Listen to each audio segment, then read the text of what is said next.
Good evening, everyone. I'm trying to.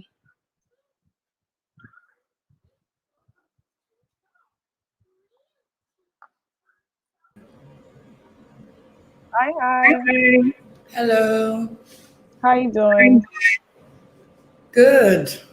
Adjust your wig on the other side. No, the other side. Yeah.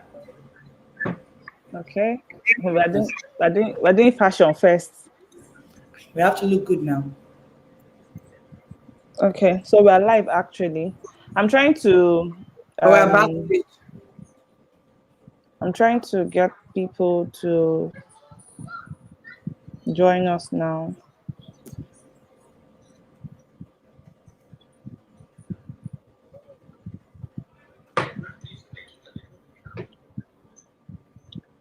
If you're live, you can say hi.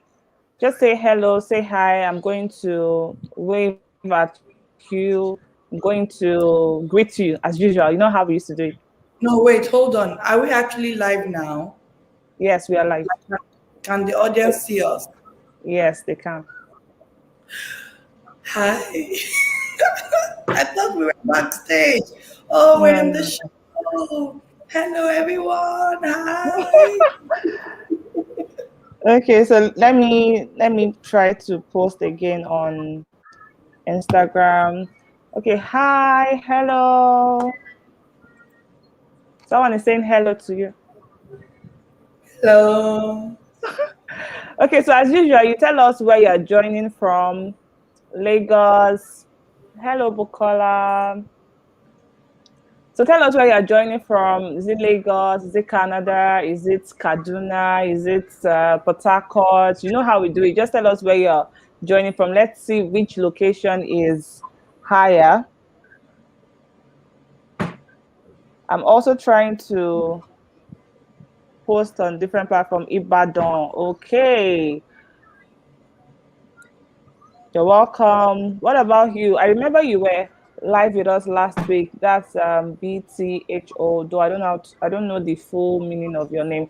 London. Hey, welcome. Which is about mobile welcome. Okay, so we have Lagos, we have London, we have Ibadan. Okay, amazing, amazing. Okay, so thanks for joining us. You know how we do it.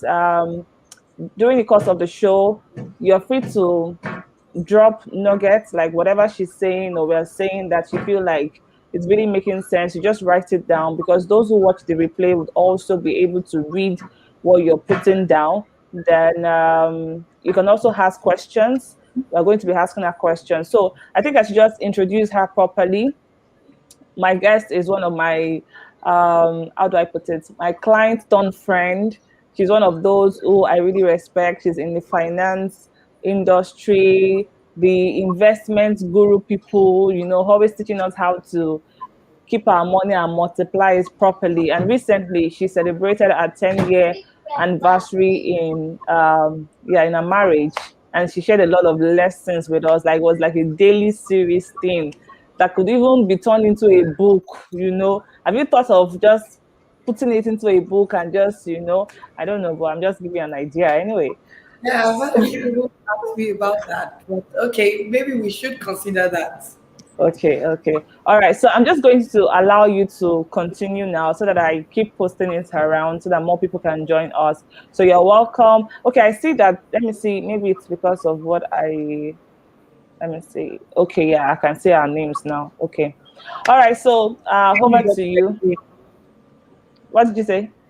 I can't see anybody. Okay, Like I can't. maybe because you're a guest. Well, Okay. I'll be adding their highlights over here so that Uh, so some of their comments, BTHO is in London, Bukola is in Ibadan. You can see the names that are popping out on the screen if I highlight them. Okay, so Omobana is also in Lagos. All right. Okay, so I will just keep highlighting in case there are points on any other thing. So let me just allow us begin immediately. We are already 5 minutes into the program. Before we start, I pray that as we continue, that God's presence is going to keep us, fill us with wisdom, so that everyone who listens will be able to gain something that can transform their marriage in Jesus' name. Amen. Okay, so she's going to be sharing with us the top lessons that she has learned in her 10-year of marriage. It would cover from faith to money to just marriage in itself and all. So I'm just going to allow you continue. And if I have questions, I'll always chip in once in a while. Yeah. All right. Okay. So, hi everyone. Again, thank you so much for having me. I'm excited to be here. Um, so I'm going to go right ahead and talk about real life stuff. Thankfully to God, I'm still married 10 years in, and I say that with all sense of humility because the journey started when I started realizing some small conflicts in my marriage that escalating in ways that I was not confused, like where is this coming from? And being conscious, deliberate, and intentional that if I didn't want to end up like some friends who have become separated or divorced, then maybe I needed to take more, become more conscious about my marriage and what was wrong and what I could do to make it better. All right. So last week, as I celebrated our anniversary exactly a week ago, April 30th, 2021, I shared some lessons and I want to share some of those lessons and a little bit more with you. So this is more personal experience from really with my marriage counselor and mentors and friends and clients, and that I'm being as real as possible. So one of the lessons I've learned is that marriage is not picture perfect. And what is that Hmm. exactly? It's because you can see us here on the screen, we're dolled up, makeup on Hmm. fleek, outfits, we're looking great and all of that. But more times than not, when we see pictures of couples happily married with the photo shoots and all of that, we often can get distracted and think, look at how happy they look at how lovely they look. Everything must be And all of perfect, that, we often different can from get distracted and think, look at how happy they look. Look at how lovely they look. Don't mind me, I was trying to screen grab the screen. And so I'm listening to us again. okay, I was like, okay. Okay, So yeah. look at picture perfect people on social media, Facebook, Instagram, WhatsApp status, and go like, oh, especially women, we're like, oh, they look so cute, they look so perfect, they look like there's no issue, they don't even fight, they always spend Mm-hmm. it between them all the time, not there's no and all of that. And I think my reality is, and for the reality for a lot of us, I'm not saying some people may not be exceptions to the rule due to some maturity or personality trait they have. I'm just saying the bulk of us may not fall in that category. You might be more like me, where you have issues and all that. And I'm trying to say that it's not always it's rarely ever picture perfect 100% of the time. Yes, I'm celebrating 10 years of my marriage, but that's not to say we did have some difficult situations bordering on so many topics. So just be careful when you're looking at other people's marriage and you're judging and you're thinking that, oh, they must have had a great life, or they had a great life, they look perfect. It's not usually the truth. It's only when you're close. I mean, and this is why sometimes look at celebrities, high profile people, when you hear in quote information or gist, it does sound like it's gist because it almost seems like, but you thought everything was perfect. So there's an illusion about perfection in marriage, and it's not real. It really is picture perfect, but it's only picture perfect for that moment. And that I remember the first picture I posted on for that series was a picture from the photo shoot for our wedding. And I remember me and my husband were fighting that day. Like we're Yeah, you fighting said so. that the photographer would have been like, please just move closer. Please smile. Can you smile more? And I'm looking at that picture and thinking nobody knows what was happening in between those pictures, looking at the jota and all of those things that were printed. So marriage is actually not picture perfect and you're not abnormal in quote, or you're not the odd one if you're having issues. So it's not abnormal to have issues, which takes me to my second point from picture perfect. So my second point here now will be that you know conflict resolution and communication skills are lacking in most people. And by most people I mean either the husband or the wife or both persons. And I'll tell you why this is true. All right, good evening. Hi, Esther. It's because we actually forget that we are different. I'm from Ekiti State. My husband from Edo State. First difference. Hmm. One area. Yes. My husband is from a royal family. I'm not. So when they're talking royalty, I'm like, what is the big deal? And their mind is like, why is this baby not understanding what the big deal is about us being royal. So what am I trying to say? There are differences already from just, I mean, even twins are different with different appetites, Yes. different interests, different opinions, different passions. So it's natural to have conflict that arises from those differences. But I find that a lot of us have more coping mechanisms and escape routes as opposed to addressing conflict. So I experienced that, and I saw that happening coming through with client session talking about money, and then when it dives into how they're addressing that with their clients or with their spouses or even with their colleagues in the office space, it would be as if I didn't agree and I stormed off or I shouted or I made sure I was heard. And it tends to seem like uh, not a necessarily violent way, but extremely vocal and aggressive methodology to addressing these differences. And I began to see that we actually don't know how to resolve conflict. We don't know how to resolve differences in an amiable way. I mean, it almost looks crazy to say, I don't agree with you, but it's okay. I respect your opinion. How Mm-hmm. simple sound, but it's almost like, no, no, no, you can't tell me I won't do that. You can't tell me this. I mean, you can see the difference in the approach. So a lot of us actually don't know how to handle conflict, and worse, and how to communicate with each other amiably. And worse is because a lot of us have not seen our parents model that type of behavior for us. So some of us may have seen our parents shout at each other. So we naturally Yes. think shouting is the best method. Or maybe you work too much African magic and telemundo. And so we're thinking that, or you see the man storm off, and so you too you storm off. Like, okay, yes, Yes. that's the way to address it, but that is not necessarily the right way to address conflict most of the time.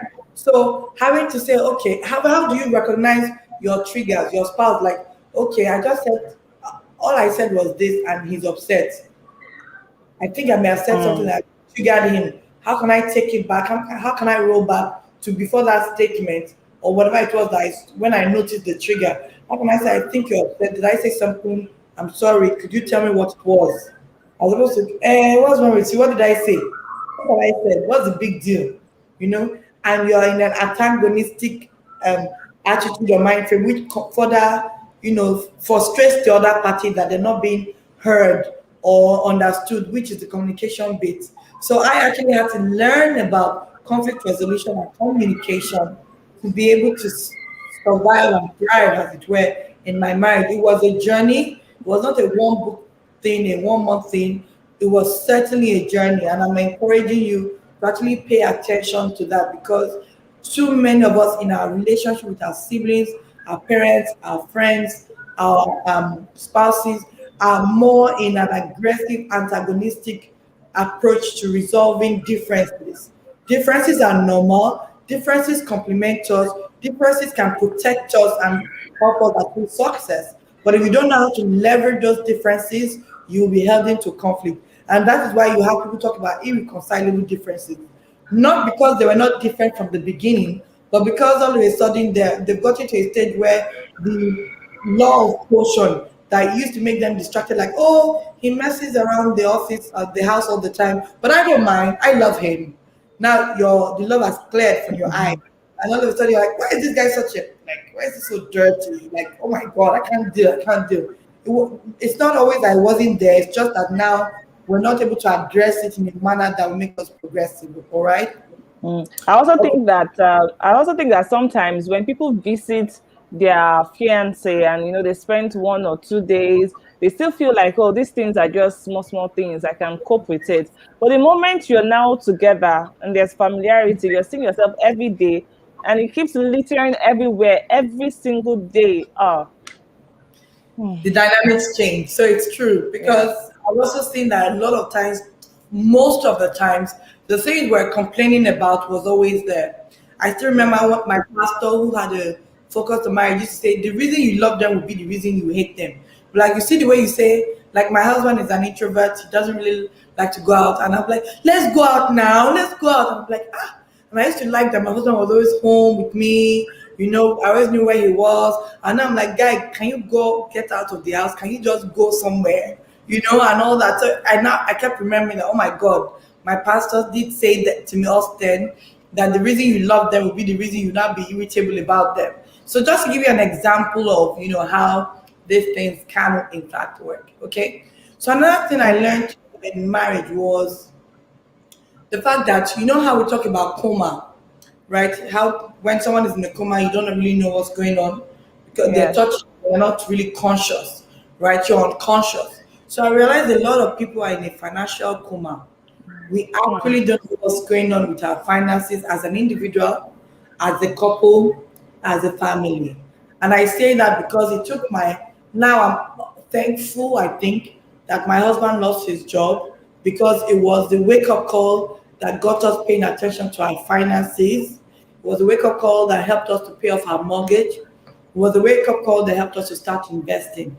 I'm not sure we would have been as active if we had not had such a significant event happen to us. And that's one of the rather unfortunate things I find with most of my clients and people I work with. It almost takes a devastating event before they're like, oh my gosh, this is something I need to now pay attention to. My children now need to go to university. I have been retired.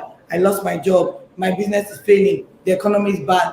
Something drastic. And I wish it wasn't so because sometimes you can salvage the situation earlier and in a less painful marriage. Thank you for that. And a less painful manner if we had been more conscious of our finances before, if at all, disaster strikes. Okay, so my husband lost his job, and I was like, so if he didn't get a job sooner, how would I have coped? How would we have coped? Would we have lost the mortgage? Would we not be able to sort out the kids? How, like, it was such a alarming thing. So even after he got a job back and was able to take care of the family, it never left the back of my mind that if this thing happens again, what could happen? And it did happen again, randomly being struck by lightning. So it was a case of now being prepared because some people, those kind of things happen. I say it will never happen again, it will never happen again, and nobody wants it to happen again. But if it does Mm-hmm. happen, are you now prepared? Because that was the great thing. We were prepared in such a way that it was almost like nothing happened, that if we tell you, you wouldn't know anything actually happened. So very, very important that you become financially conscious and get out of that coma that you may be in. All right. So that's now my marriage. Another thing to note is that it's important to work as a team. And it's funny, but not a lot of people work as a team. And even sometimes, as a husband, you want to work as a team, and your wife has the mindset of, "You are the man, do it. What's my own? Why are you involving me?" Or the woman wants to work as a team, and the man is like, "No, I'm the man. That's not your business. It's my job to do that, to provide." And I'm not saying this can't be done separately. But there are situations where, even if you're not giving financial support, just even the mental support, the emotional support, or even the intuitive support that your spouse can give you, either your husband or your wife. I had to call my husband and say, "Guy, what do you think about this?" And he was spot on, and vice versa. For example, I was the one who carried it on my head to say, let's work as a team. I think we can pay off this mortgage. I've done some investigations. I've done the numbers. If I wasn't thinking of working as a team, we would not. May not have suggested the idea, and we needed to pull forth to be able to hit that stage. Okay, so that's something that may not have happened if we didn't work as a team. You want to build a house, you want to send your kids abroad, you want your kids to go to specific schools, you want to invest in taking, capital intensive projects. So some things actually can work faster or and better when you are actually working as a team. So it can be so important for us to work as a team. A lot of us are not doing that also because we've been conditioned. If we grew up seeing our father do it, I have some clients who had absentee fathers. The mom was wondering everything, so they grew up with the psychology of the woman does everything. So there are a lot of things that might, be hindering you or hampering you from considering working as a team. But I can tell you that it's much sweeter, fulfilling. So that's great working as a team to achieve family goals, joint goals. Okay. So Again, what happened? I wanted yeah. to ask a question. So what happened? So I like the fact that you, as a woman, you chose to be like a team work, like do a teamwork at that point. So what if a woman is married to a man who begins to act very passive, doesn't want to do so much like the woman is willing to do or support. So let's say he lost the job, she is still working, he has money to, support, but he's just not wanting to do any other thing. He just wants to be there and just be fine. And there's so much debt to pay off and all of that. What's going to happen? Okay, so definitely there's more than meets the eye in such a situation. And I say that also from learning and experience because one of the things I talked about is insecurities. The world has conditioned both men and women to have certain expectations. A man has an expectation that he should provide for the family. All right. So his wife lost his job. He's like, don't worry, I have my money to take care of you, which is all well and good. But I've seen where such that when such event happens, the woman finds herself in a situation where I'm having to explain and be judged on what I spend money on, which didn't happen when I earned my money. So you could also find a situation when a man is feeling I'm not man enough because I'm not providing. And those insecurities also begin to affect him mentally, that he feels embarrassed and withdraws from the fact that he's not able to do it and you're doing it. For example, I'm not saying that's what it is in all cases, but I'm just saying how it can affect a man, unfortunately, that it begins to incapacitate him that you're going to do, oh, that's another thing you're going to do. And sometimes it can appear like they're lashing out at the woman when what the fact is that they're angry at themselves and they're just distracted by the fact that they are not providing as opposed to you are providing. So it's really a delicate balance having to seek help. It's even more difficult getting the woman helping getting the man to seek help for himself because it's already an emotionally stressful position and men are not be great with processing emotions, especially with other parties. So sometimes you Mm, can wallow by yourself. If you don't have a mentor to talk to, if you don't have an older man you respect, or older woman or older couple to talk to, you can just hide in your recess and go backwards. And I know this because I also saw how that affected my husband when he lost his job and it just affected his self-confidence, and his energy to try things, the fear of he would fail, and even my own fear of what is going on with the psyche of this person. So there's a whole lot more that we may not be seeing, that could be more psychological and mental as opposed to even spiritual. okay. All right. So So you can go on with the point. yeah. So I was going on to talk about dreams, talking about working as a team.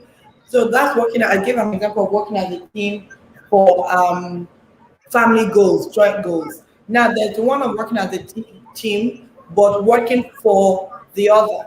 And I will start with a little story again of that my pastor, as per Prince Okonkwo. I remember he said when he was getting married to his wife, there were demands placed on him for the marriage ceremony. We need money for this, we need money for that. And he said his wife now came to him and said, Chairman, oh yeah, now pay this money. Pay this money. Don't you want me to have a fine wedding? And when he said, my goal for you is for you to have a car. I don't have a car, and I would like for my wife to have a car so you can move around comfortably, you can be safe, blah, blah, blah, blah, and all of that. And she's like, oh, wow, you're thinking of me. This is the plan you have for me. Like, God,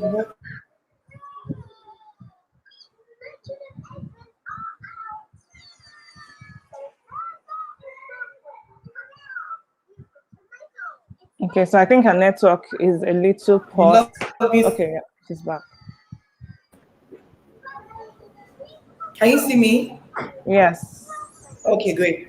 Like, so it was his spouse, his wife, his intended at the time, who was like, okay, so he wants to do stuff for me, but she didn't say that part. Bottom line is we don't need to spend that much money. He said he doesn't have money. We'll get married with what we have. And that's because she was conscious of the fact that this man was putting her needs, her dreams, some of the things she considered important and prioritizing it and actually making allocation with finances for same. So what is the point of trying to say? Your husband may want to go for masters, your husband may want to set up a business, whatever the case may be, when you feel like when you are supportive of your spouse's dreams, especially when it comes to the areas of finance, it engenders love, it engenders trust, it engenders goodness. You begin to do much more for your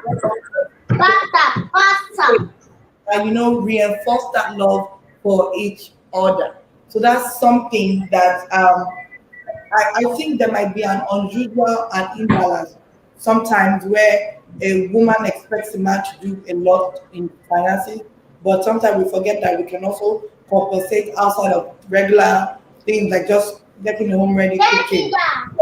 Not to say that Mm. women do it, but there's a condition that is to be done for me more, even with the example I've shared. But you can do that as well. And we do it when we're supporting men's dreams and all.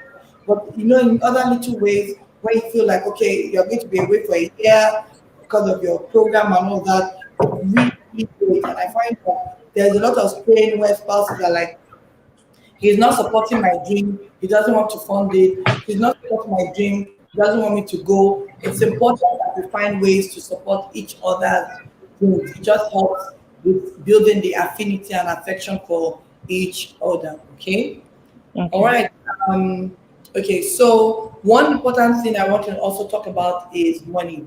So in my with regards to budgeting. So when my husband and I got married, we actually never talked about money. We didn't talk about what we're going to bring in. We didn't talk about who was going to pay for what. We didn't talk about responsibilities. We had no conversation. And we literally winged it. But the interesting thing is, a lot of us might still be doing that. Our parents did that and survived. So the point, what is the thing I'm even saying, is that it's great to have these conversations. In fact, one of the funny things we say happens is people might be ready to talk about sex even much more than they will be ready to talk about money. And that's because money has such an intrinsic value to us, a sense of identity and whatnot. So I encourage you, if you're not married, to have money conversations before you get married. Not because it could if you don't have it, something bad will happen. But it's great to talk upfront and be clear on the values that you want to have around money.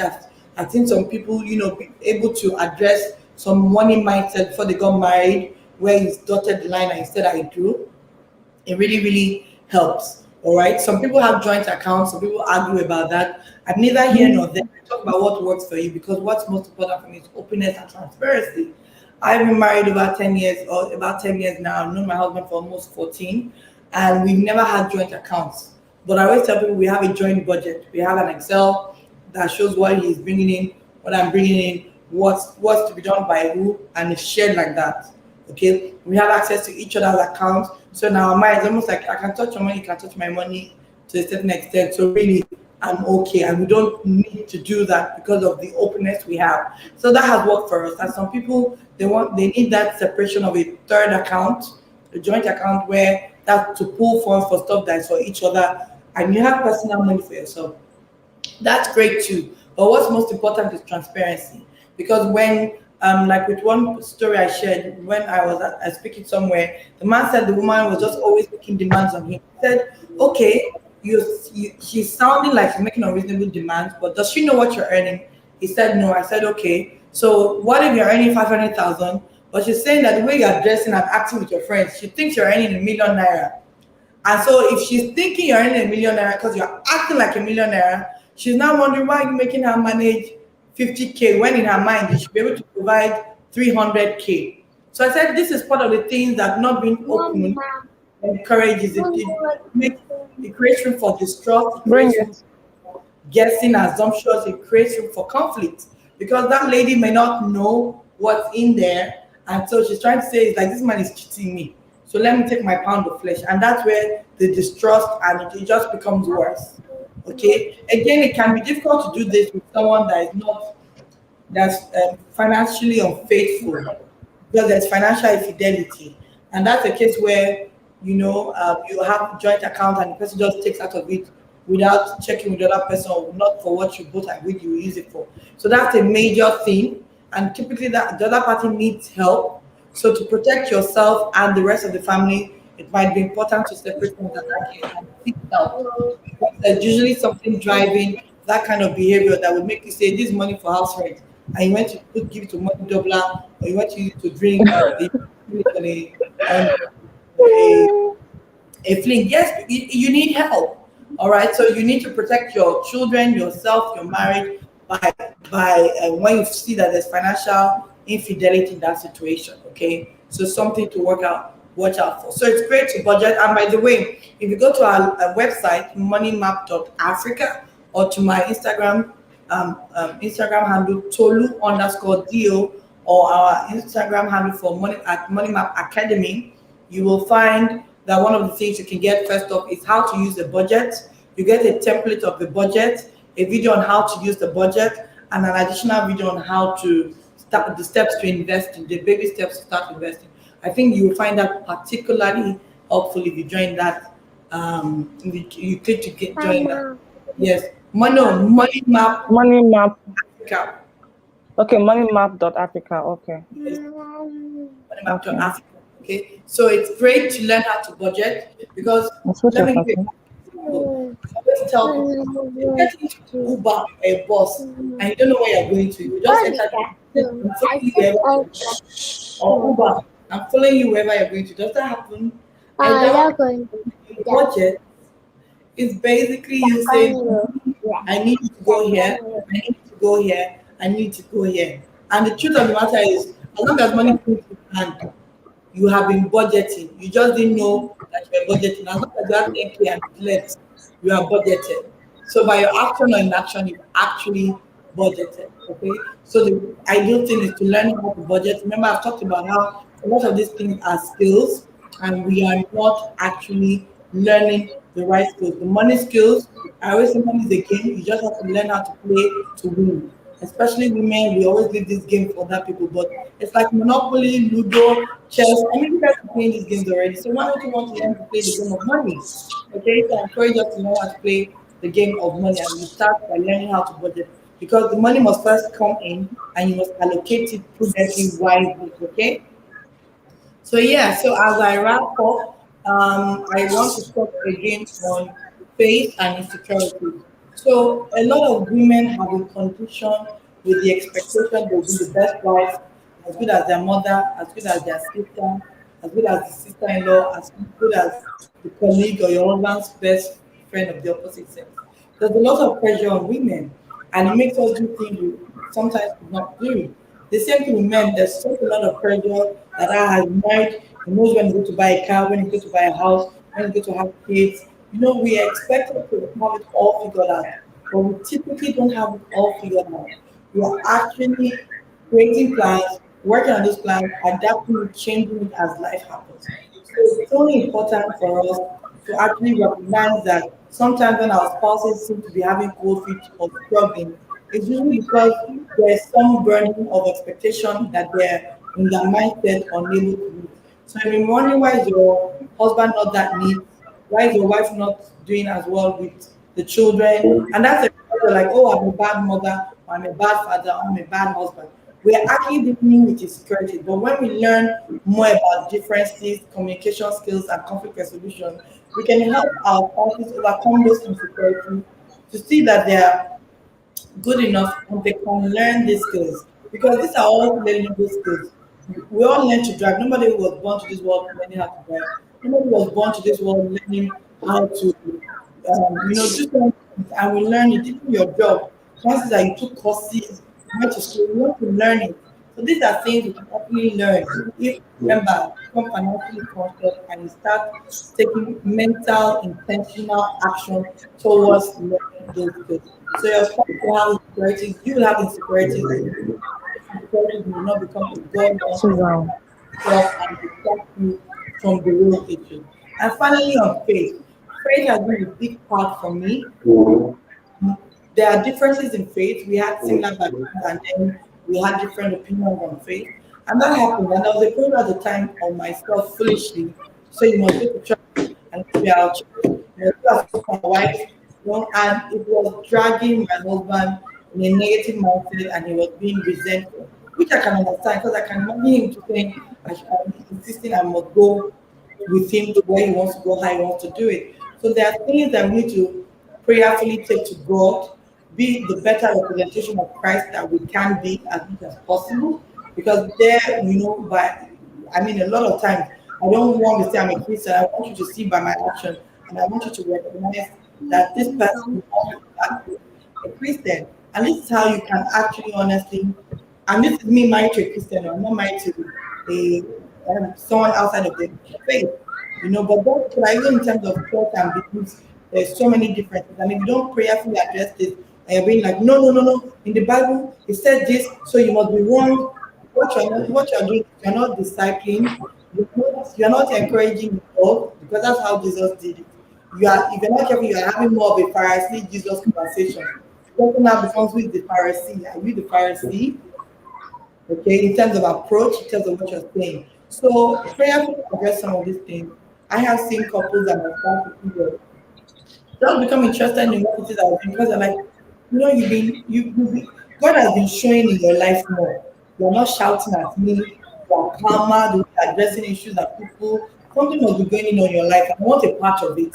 So you're ministering without even having to insist or pressurize, because a lot of us as women can unfortunately end up being nagging and antagonistic and insisting that this perception, because I confess I had the perception in my head that we must go to the same church as husband and wife, because we must be one family unit, because my father followed my mother. In fact, my father and mother are kind and co. They always wore the same thing to church together. So we must do the same thing. And my husband is not that kind of person.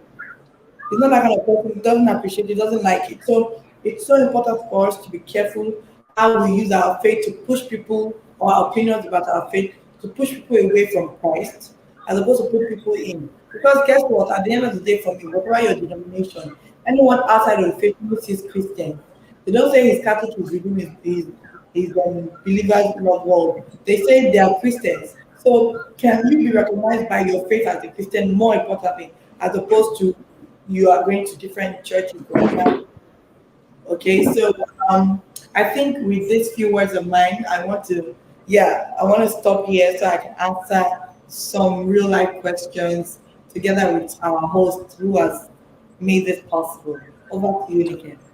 Okay, thank you so much. Okay, so don't forget you can actually go to moneymap.africa for the templates that she has talked about. So okay, seems she's not. I can't see your video. Did you go off? Yes, the power went out, but we Okay, restored short. okay, okay. All right, no problem. Okay, so right now, please, you can begin to drop your questions in the comments so that we can start to talk about it. So, the first thing I'm going to talk about is finances. So, my baby is here. So, finances, I love the fact that just because I said my baby is here, he wants to enter into the video now. I shouldn't have said anything.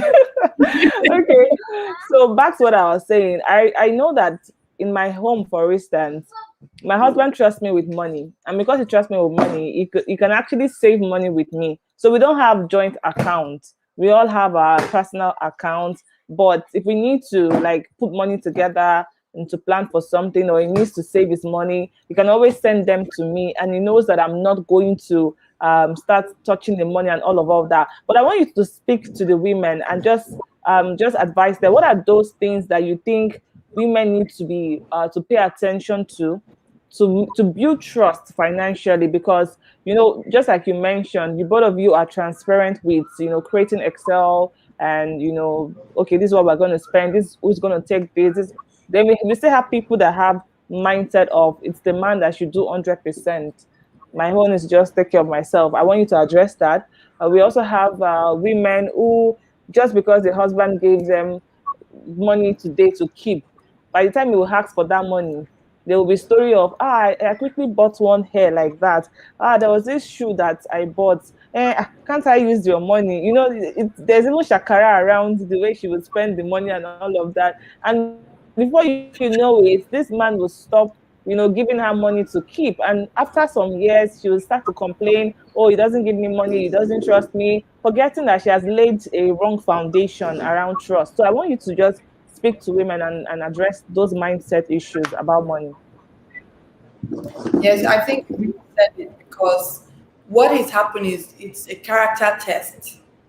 It's a Mm, character test, like a school test, where we're talking about, we gave you a okay. thousand, and when we asked for it, she said, "Oh, it's not complete. It's not complete."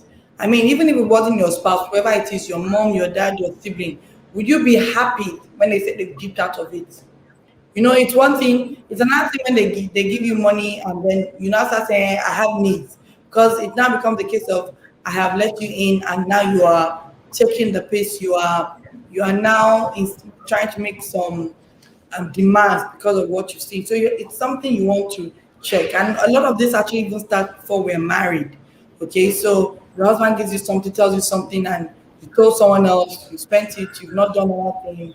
So really, what are you what are you what are you showing to him? I mean, think about it. If you have a staff and you put something here and you say, I'm coming back, and you come back and said, I was hungry, I've eaten it. What will happen the next staff is around? Will you leave anything there? So you want to be careful about that. You are creating the ideology you cannot be trusted. And sometimes we don't realize it, but it's been years and we even forget what happened. You just realize that I don't normally give her money. I don't remember what happened, but I just know that Mm, I formed an opinion in my head that I can't give her money or it won't come back. You not be say, tell me, yeah. this. Remember, it's been 7 years, 18 years, but stuff has happened that has created an impression. So you want to be careful about that. Now, to speaking to the issues of being taken care of by men and women, see, at the end of the day, everybody wants to be taken care of. But culturally, we do have a pervasive thought that and a lot of men want to provide and do provide. But I know for a fact a lot of them are not angry when women carry some slack. And when some women carry the slack, it must be carried gracefully, not with oh, I was the one that was paying the school fees of my children. I was the one that bought his car for him. Oh, I was the one because it begins to look like to most people like you are trying to be disrespectful or to prove that he's inadequate. And it's not even just a case of their ego. It's the same thing for you when someone is saying, "Oh, we got a cook because she can't cook well." It's an embarrassment for you. So it's the same thing for them. So you have to do that gracefully. Help them in that. Sometimes it may not even be meeting their needs in terms of oh, helping them pay school. It could just be things like he likes shoes or he likes certain types of shirts, and you get that for him. Nobody has said it's your duty, but you're doing it to honor him, to show you love him, you respect him. And there's nobody that does not like to be taken care of. Look, half the time, unfortunately, when men are with other women, either their mom, their sibling, or the other woman, it's usually from a case of how that person cares for them, nurtures them, or makes them feel loved, wanted, and needed. So it's something that, and I'm not saying this is a justification. Please don't get me wrong. There's never any justification because from time to time we all want to meet each other's needs. So I can't meet my child's needs. I can't be available for homework now because I'm here. Does that mean now that she must misbehave? And no, it's not justification. So please, I'm not justifying. I'm just we need to appreciate that men love being loved. They love their mother's attention and care. They want a replica of that with you. So it's great to be able. I mean, mom, a lot of them, their mom will not have the thing that people going to tell you that I felt like I was loved and my needs were met. So you want to be able to do that and not be able to say, "Well, buy this for me. I need this. I want this. Man, do this for me." Don't become a liability that is that all you do is take. Because any relationship, friendship, sibling relationship, it's really a case of give and take. And I always love when I say, "Look, the two of you are givers and you're trying to give." You love them. I mean, just imagine now, you buy my spouse this, you buy me that, you're buying him this, you're doing this for him. You will just be in such great emotion as opposed to, I bought him this, I bought him this, I bought him this. He didn't say thank you. He asked me for more. I'm like, I'm tired. It's frustrating. So you want to fill each other's tank. You want to keep giving as you are receiving. You are building better relationship. Be sustainable for the future. Okay. And I think I also like what you mentioned about how opinions are built from the beginning. I know that there were certain things that my husband stopped doing or started to do, and it came from the point of maybe I there was a way I responded to certain things that he did or certain things that he said, and in his mind he just decided that, oh, okay, I don't think I can discuss these kinds of things with her. I don't think, and these are things that we just do, just casually, or we just feel like, well, we both love each other. You should understand that I said it from a place of jealousy or care or envy and everything. But these are especially from the beginning of your marriage, this actually just builds the foundation and determines the level of trust, the level of connection, the level of affection and all those things that can build up together.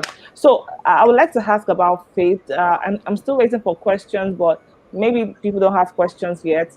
So based on faith, I feel like as believers, when it comes to how Christ loved the church, one of the things that I've seen is that if God can actually be patient with us when we sin, when we fail, and so many things that we do, we're really very patient with our spouses. So we have deal breakers. People going into marriage with deal breakers, like, oh, if he does this or if she does this, we are done. Not knowing that that's where the enemy actually waits for them. Because when the enemy wants to destroy a marriage, he just simply focuses on that thing that you don't like, that your spouse can do. So how can a woman or a man, intentionally build a relationship with God that would help them to be able to navigate through the different seasons of marriage without putting pressure on the spouse inadequacies for the meantime? Okay, that's an That excellent question, and it's a powerful one if you ask me, because that's another good question. Because I actually experienced that, as most people have, and what I learned was I actually had to. So there's this illusion, and I think it's more women than men.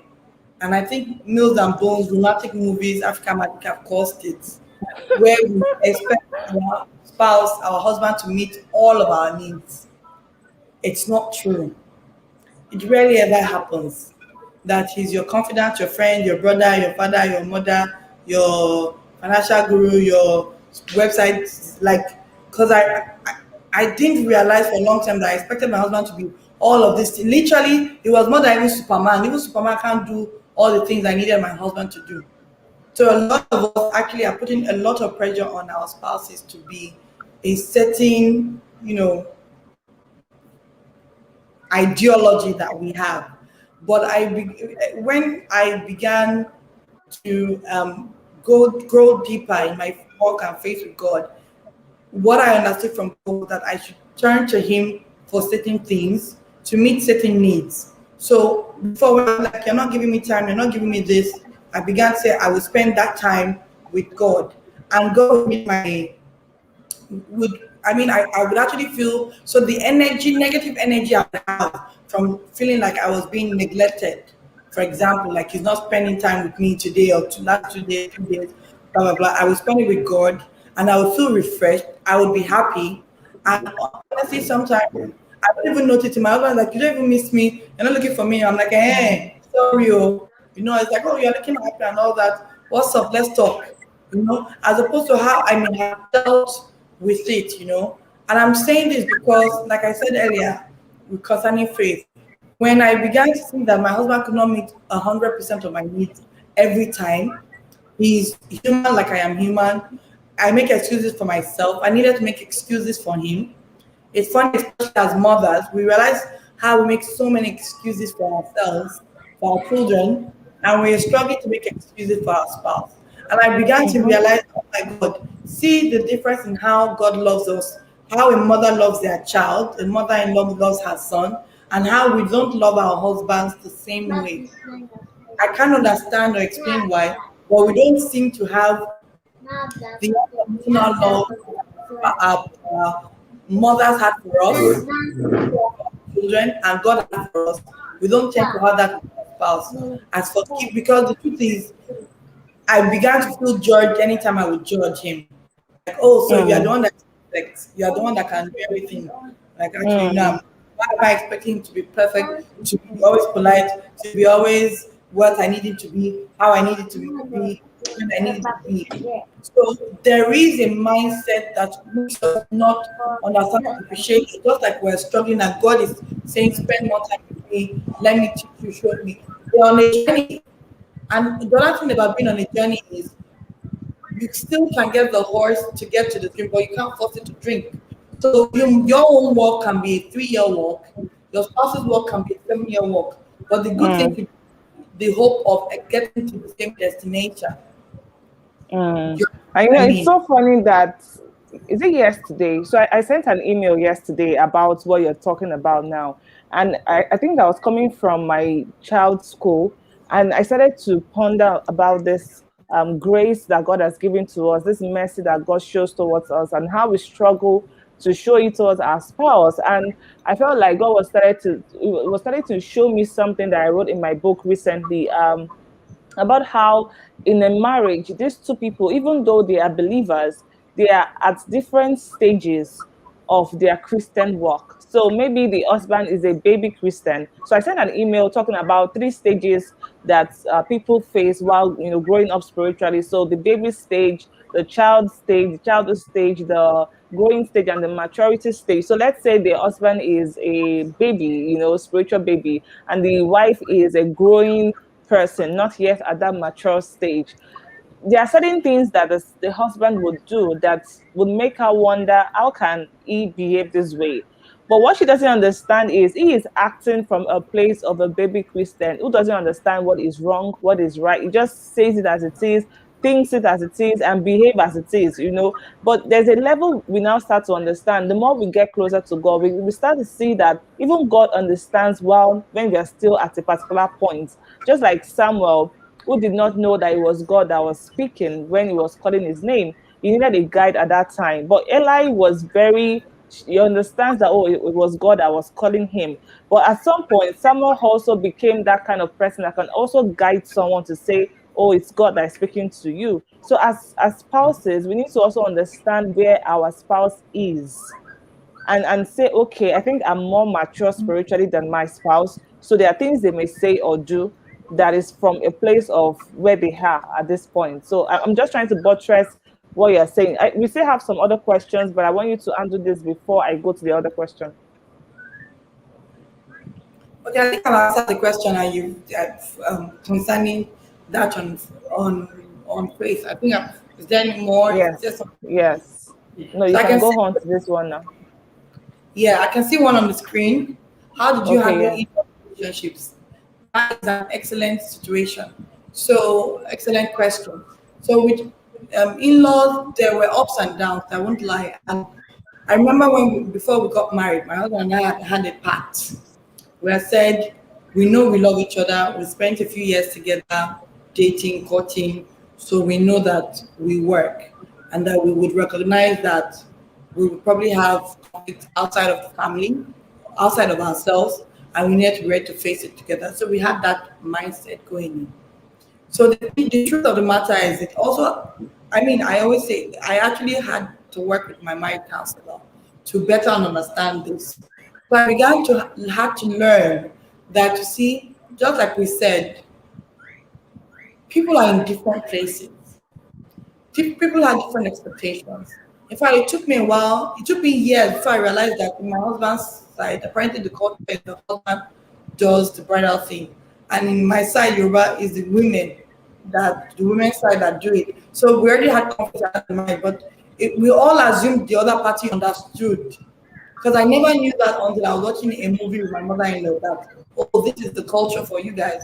I began to understand why they were struggling with us doing stuff, because it was almost like, what is this about? We're going to do it now. Don't everybody knows we're going to? Everybody doesn't know. There were expectations that, oh, once you're married, we would do this, we would visit this often. And I'm like, no, in my house, we don't do that. No, and what am I trying to say is there will be some differences, but how you learn to address those differences is important. I began to have it, I needed to now start learning that some of the things that were being done were not being done in spite. It was being done Yeah. in and in the understanding and wisdom and knowledge that the other party had. So when you have someone from the member of your own family say, "Oh, okay, this is how we do this thing," they don't mean it to say that, why are you doing it the wrong way? Are you a stupid woman? Necessarily, it could be a case of, we're quite confused why you don't know this. And it takes you having the grace, or and your spouse having said that, yes, but I don't know that, and I didn't know that. Is that how you think it? I think it should be? Okay, it's not a big deal to me. I can do it, or it's actually a big deal to me. Myself and my husband may need to discuss and decide how to go forward on this. Now, again, who you marry is important, because you could have a spouse that whatever they say you should do it. I don't have energy. I can't fight. I could have a spouse that could say, okay, do some of those things, but some of them I'm not comfortable with, or I don't agree. So therefore, I will step up and say this. And it's important for me. I was in a meeting with some people yesterday, and The man actually said it's not easy for men to have the courage to step up to their family because there's a lot of emotional what you did for me growing up. You took care of me, my big sister. You're the one that nursed me when mommy was not alive. Like all sorts of things. So there's a lot of an emotional baggage to that. It's not what you're saying. So you may be thinking, what's the big deal? And your spouse is struggling. So there's a lot more than you see.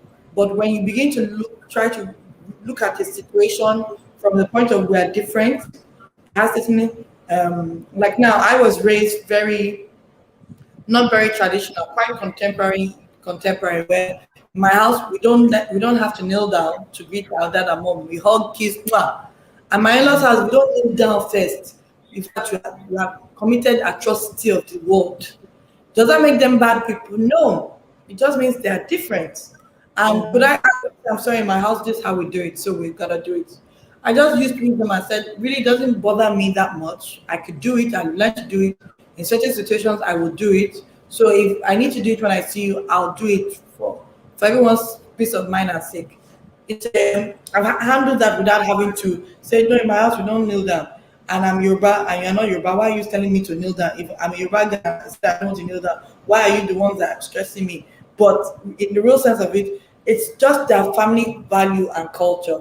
So it might look like stress because in my family value and culture, it's not what we do. It doesn't make them bad people, and it doesn't make me a disrespectful child. It just makes me different, and how I address that becomes the thing that determines my success or otherwise with my in-laws. Mm. Okay, so I think this question is also related to what you're talking about. She says, "How do you handle in-law relationships in a situation where one spouse grew up in a close-knit family where everyone takes interest in one another, and maybe the other person is not that way or something like that?" So again, going back to how do you handle differences and conflicts that arise from that, I can totally relate to that because one part of the family we're close knit in each other's business now, right? So it can seem as if you guys always know what's going on. On the other hand, the other party is saying, we don't know what's going on with each other. And for the people who are close knit, it looks like you guys are crazy. How can you not know what your brother or sister is doing? Do you love them at all? And that's because in your family, your love language is getting involved and helping each other through issues. But their own language may not be that. It could even be that they just never developed that, but they could evolve to that later. And they may never evolve to it and be completely fine with it. It doesn't make them wrong. However, this is where respect comes in. If you see that that's what they are and it's not who you are, you have to be careful that you do that. And it can be worse, especially for the men's side, where it's almost like the expectation culturally is that the woman is one that has to merge, adapt, and adopt to the man's family values more times than not. Unfortunately, culturally, the expectation all around is almost like if that's what the husband's family wants, do it. Even your parents will tell you if they said roll on the floor, don't be rolling for peace sake. And sometimes it can be better for peace sake. But this is where having conversation with your husband about boundaries, about what's permissible, what's not permissible, what he would have liked if it was him.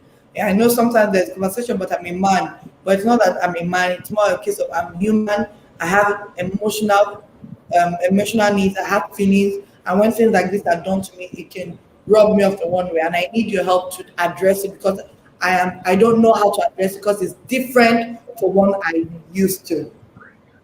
Okay, so it's I know it can sound simplistic, but it's a process. It's a process because for anyone, and I can get it because I'm so close to my sister. My sister is trying to call me now to chat me up. We're talking about what's going on with each other's kids, and it may not be happening with my in-laws. It can seem like, oh, their WhatsApp group is not as active. They're not communicating on WhatsApp. They could be communicating physically, or when they meet physically, it's like as if nothing ever happened. Like if nothing ever happened, they like as if they've been together for years. But it's not bad. It's just different, and we just need to learn how to respect and address that in a way that is amiable. And this is where the choice of a spouse matters. And this is where having those discussions because you would have seen who was close knit and not close knit earlier on. It's just we didn't know how to address those things. We didn't know to talk about it to say, so what are the boundaries going to be? I also know that when I got married to my husband, I noticed that the mother was always calling like every day to check up on everybody. She would call all our children, and I was not used to that kind of a thing. For us, we could talk once in 3 days and we're fine. And when I discovered that she was always calling, and my husband was trying to give me a body language, like you have to actually just try and reciprocate so that it doesn't look as if she's the only one just calling you and all of that. And I had to like learn how to call her at least once in 2 days. If she doesn't hear from anybody for 3 days, you will just be like, what happened? Is there anything wrong? Did I offend you all and all of that? But she is doing that because she's coming from a place of love, and the fact that she has lost a child before, she wants to always hear from all her children. So understanding where she's coming from made me to like see it from a place of no, she's not trying to interfere. She just wants to keep that affection around everyone. So yeah, I think that's based on understanding. So I want us to end now, but I want you to just take this last question. I'm sorry we may not be able to take other questions, but let us This just this one is finance and business related. So this is the only question that you take so that we can close. Yeah. Okay, so this is an excellent question. He said, how do you handle a situation when you're in a business partnership with your spouse and your husband is not financially accountable? So whenever you brought the issue of how things can be done better. So it's Yeah. a difficult one, but there's a process to it. So there are certain situations, if possible, okay, I'm echoing. There are certain situations, if possible, if you've seen already the money behavior of your spouse, where they're not being open, they're not being accountable, you've had warning signals. If and when you can, I mean, you want to exit that first and let certain things stabilize. I say that because remember we said people are on a journey sometime and different journey. For some of us, the men have had their money for years, and before they got married, no one asked them questions. They could do and undo. So it's like a shock to start having to explain, especially money that you had the power to do whatever you wanted at a moment's notice. It can be a journey to being accountable to the other party. And I said this because even I was the one that was, when we got married, I was the one that was saying, I don't want to know what you're doing. I don't want to know what you're earning. I don't want to know anything. From my husband, like, Mrs.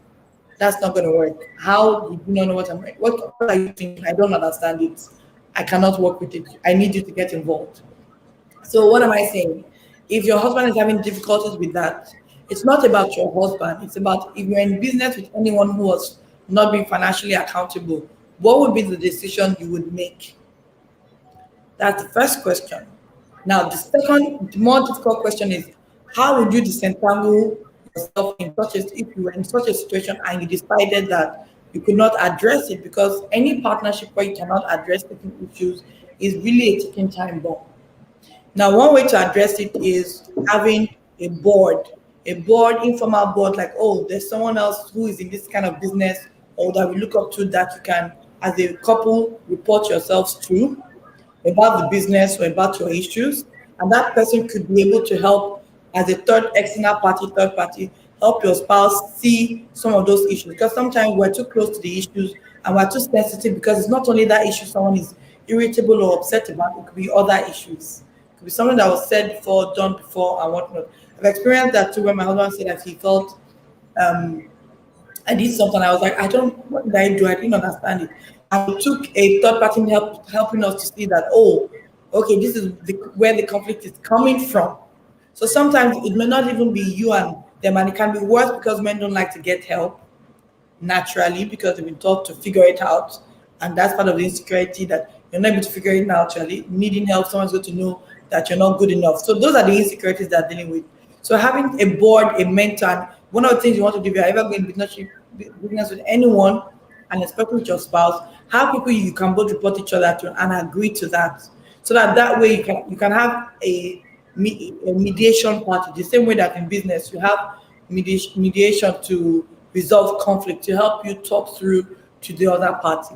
So on way forward, it might be you could also actually do this. It just might take a longer stretch of time because you're going to have to learn certain strategic ways that works with your husband's temperament, personality, and all that to approach the subject in a non-threatening manner. I say that because for people who are not financially accountable, there's always an almost always an underlying issue. And so when it's being addressed, the insecurities and fears come up as the defense mechanism. So they shut down or block it down. All right. So it might not be as easy. It may seem like we're speaking English, and that's why sometimes a third party that may not be as close to the issue may find it easier to help clarify and dig through to what the concerns are and help you address it. Because fighting will not work. Speaking English, saying this how they said we should do it will not work. They are likely deep seated issues that you need to address. Yeah, okay. So I think Mrs. Bola, you were saying something about that the issue is actually leading to serious conflict, and you always try to keep quiet for the sake of peace to reign. And what should you do aside praying? Like I always say in our group, prayer is not something we do for the sake of just do it. Like, oh, I'm just praying. One of the things about prayer is it brings us closer to things that we do not know. And I remember that I've shared once in my group that there was a time that I and my husband had a clash, and it was a business issue. We worked together. We were trying to resolve something about our business, and he wasn't willing to listen to me at all. Then, no matter what I said, it was just leading to conflict and conflict. And I remember that I said to God, I said, I don't know what to do about this. I've tried to talk, explain, express, be patient, be quiet, and it's not even working. And God just led me to speak to someone who was like should I say, a coach to him in business at that point. And I knew it was God that said it because I'd never ever thought of that person. I didn't even think that that person existed. And I was even afraid of saying anything to such a person. But there was a way I just told the person and said, oh, I think he needs help in understanding this aspect. And I don't want you to tell him that I discussed with you and all of that. And when this man would address the issue, it actually resolved it till date. And that's because God gave me that wisdom. So praying is not just praying, it's actually asking God, what should I do now that's going to bring about the change that you want to see in that business? Because this can actually lead to a lot of issues. Okay, so I want us to end here. We've already spent over an hour. Thank you so much. Can we all just thank our guests? Can we just say thank you so much for your time? I'm sorry if we could not take your question, maybe some other time. Thank you so much for joining us. We really appreciate you. A lot of people have come and gone and come and gone and all of that. But anyway, for those who are also joining later, also join the replay. So yeah, thank you so much for joining. Yes, let us allow you to go now. Thank you very much. I'll talk to you back and thank you for your time. God bless you, ma. Yeah, everyone, God bless. Bye. Yes. Okay, so all right, so everyone, thanks for your time. We would actually meet again next week. Okay, so for next week, we're not going to be meeting on Kingdom Marriage Model. We're going to be having another program entirely. And for 1 week, starting from Monday, we're going to be hosting different guests around, hosting God's presence in your marriage. So I want you to pay attention to that. Yeah, so I will be sending the links to the emails and all that. So I'll allow those who are going to come and watch the replay to also come and watch. Thank you, Mrs. Bola, Mrs. Messi, Mrs. Bukola, BTH, and every other person. Yeah, so thank you very much. Everybody, bye bye.